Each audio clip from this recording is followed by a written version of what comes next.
Meet Caesar. To the untrained eye, Caesar is the apex predator of the modern world.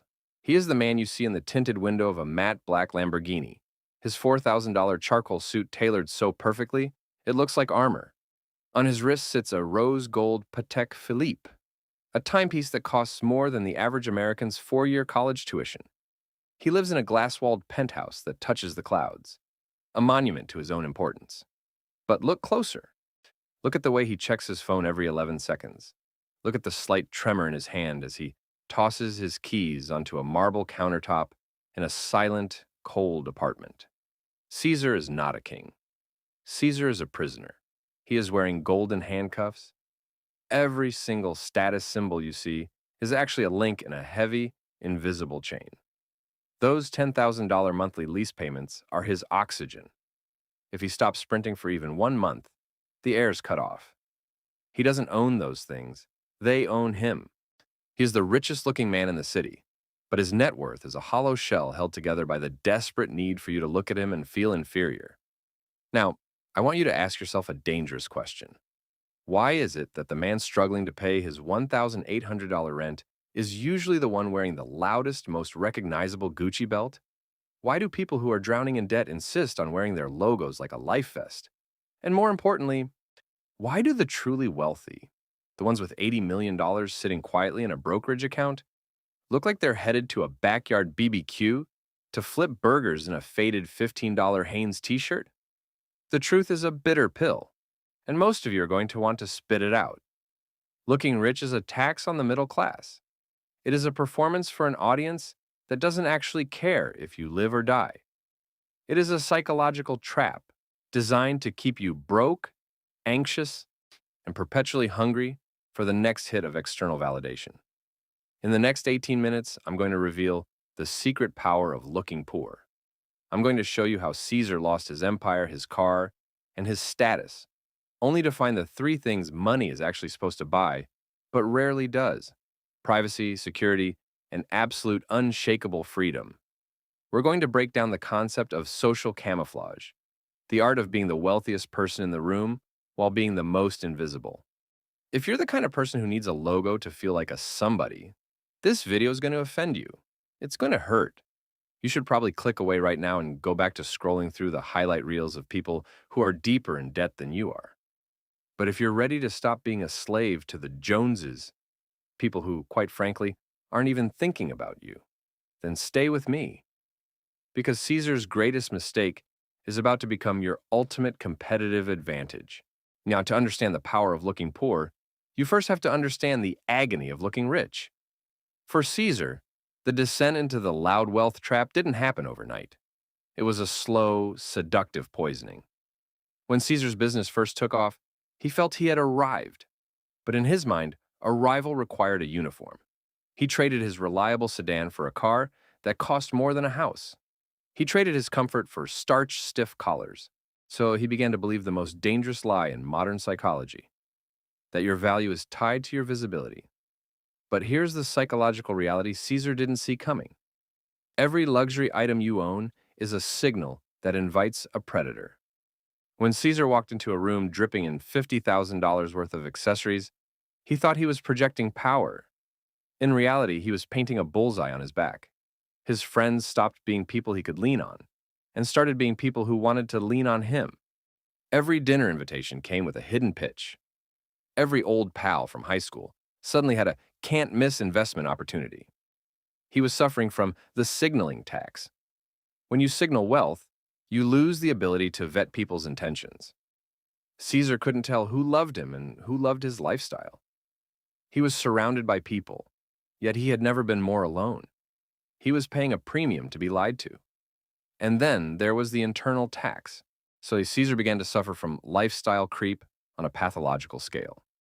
He wasn't buying things because he enjoyed them. He was buying them because he was terrified of what people would think if he stopped. He was performing for an audience of strangers who were too busy worrying about their own image to actually care about his. Now, be honest with yourself. How many of you are watching this on a phone you haven't finished paying for? Wearing clothes you bought to impress people you don't even like? If that stings, good. It's supposed to. Most of you will ignore this feeling and go back to being a walking billboard for billion-dollar corporations. But for the few of you who actually want to own your life, hit that subscribe button. So it costs nothing, which is exactly what your status symbols are worth the moment you leave the room. Caesar was about to learn that the loudest person in the room is usually the one with the most to lose. And his first lesson was going to be expensive. The collapse didn't start with a market crash or a bank failure. It started with a handshake that never happened. Caesar was at the top of his game, or so he thought. He was walking into the biggest negotiation of his career, a partnership that would have solidified his empire for a decade. He did what he always did. He dressed for the kill.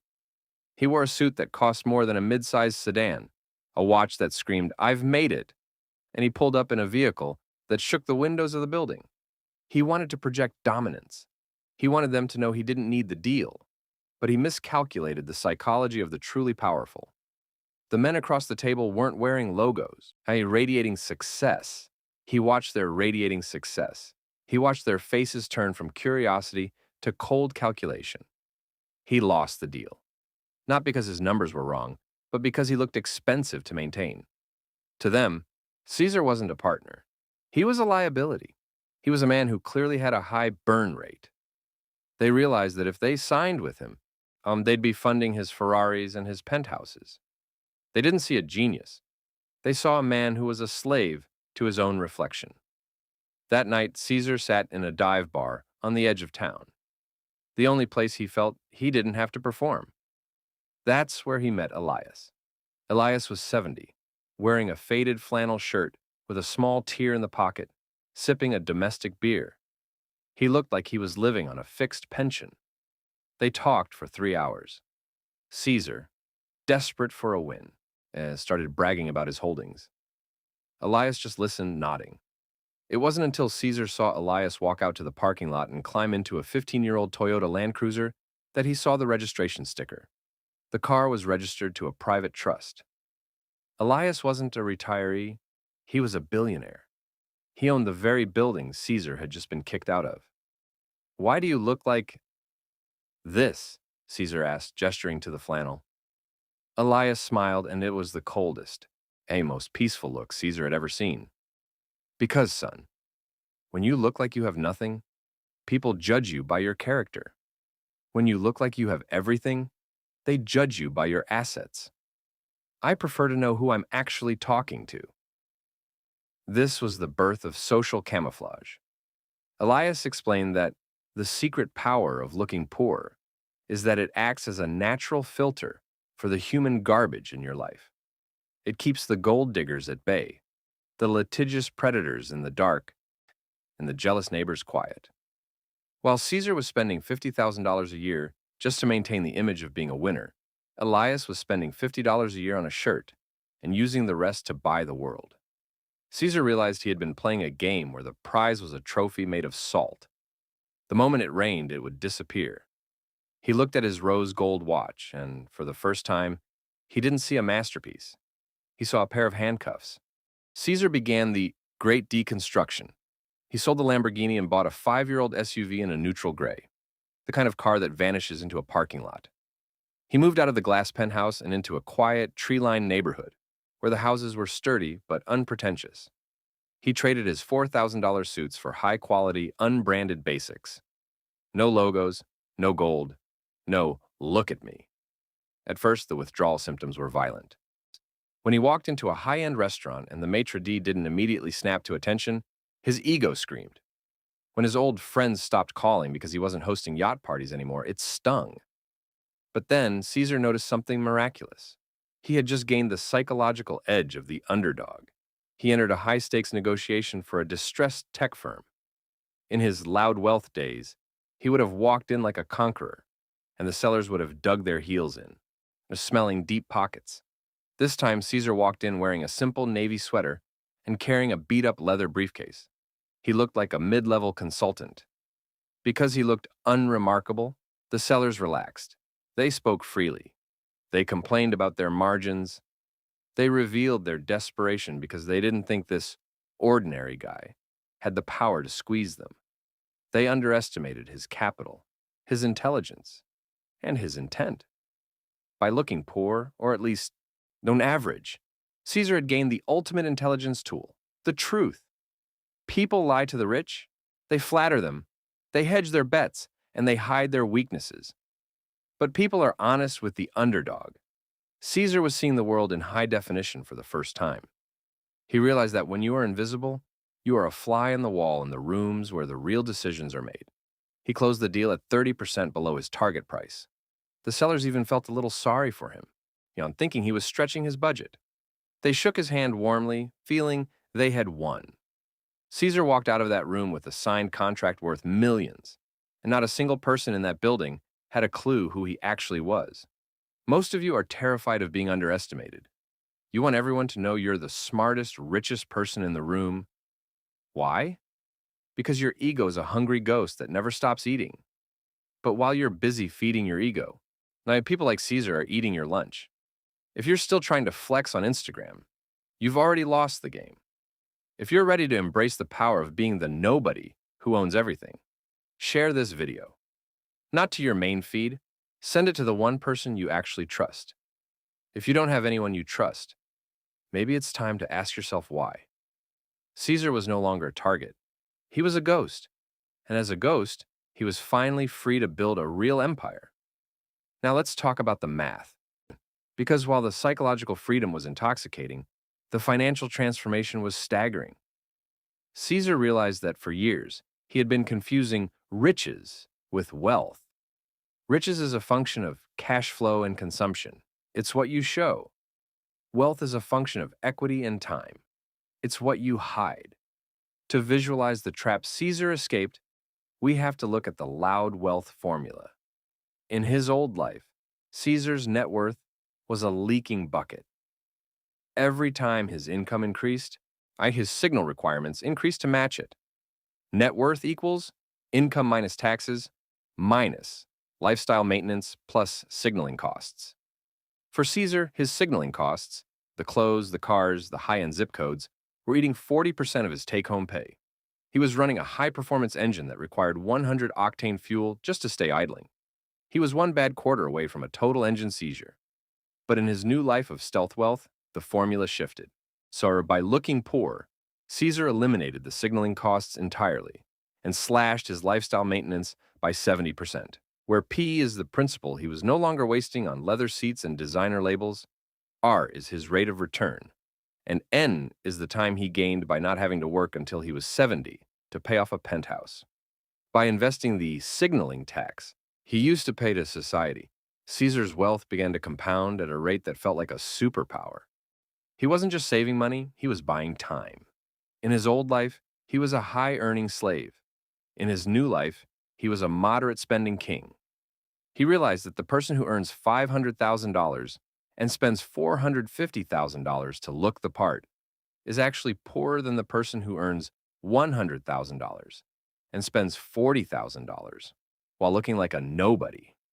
Most of you are currently working 40 hours a week just to pay the interest on things you've already grown bored of, nor you're trading your literal life force for a logo that will be out of style by next season.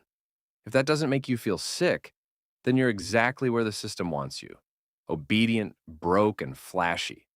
But if you're tired of being a line item in a corporation's profit margin, hit that like button. It's the only signal that actually helps you find more of this truth.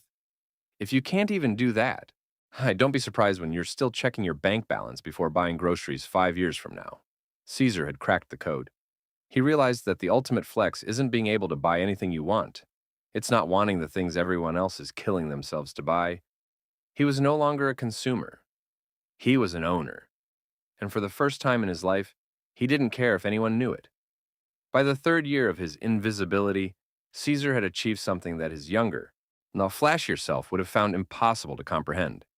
He had reached the point of total indifference. In his previous life, Caesar's yes was always for sale. He had to say yes to toxic clients to fund his lifestyle. He had to say yes to social events he hated to maintain his network. He had to say yes to the grind because his overhead was a monster that never stopped eating. But now, because he looked like a man with nothing to prove, and he had gained the most potent weapon in the human arsenal, the power to say no. When you look poor, the world stops expecting things from you. The leech network, those people who only value you for what they can extract, evaporates. In the vacuum they left behind, Caesar found a level of mental clarity he hadn't felt since childhood. He wasn't spending his mornings worrying about a scratch on a car or a dip in the luxury watch market. He was spending his mornings thinking about strategy, no philosophy, and his health. The secret power isn't just about the money in the bank, it's about anonymity. Caesar could walk through the busiest square in the city, past the very people he did million-dollar deals with, and not a single head would turn. He was a ghost in the machine. This gave him the ultimate security. In an era of rising wealth resentment, where the visible rich are targets for lawsuits, social media outrage, and literal theft, Caesar was safe. He had the bank account of a king, but the profile of a pedestrian. He realized that privacy is the new luxury. While others were posting photos of their private jets, effectively telling every thief and tax auditor exactly where they were, Caesar was enjoying a quiet life of absolute autonomy. He could disappear to a different country for 3 months, and nobody would notice, because nobody was watching him to validate their own envy. No, he had finally decoupled his happiness from the gaze of others.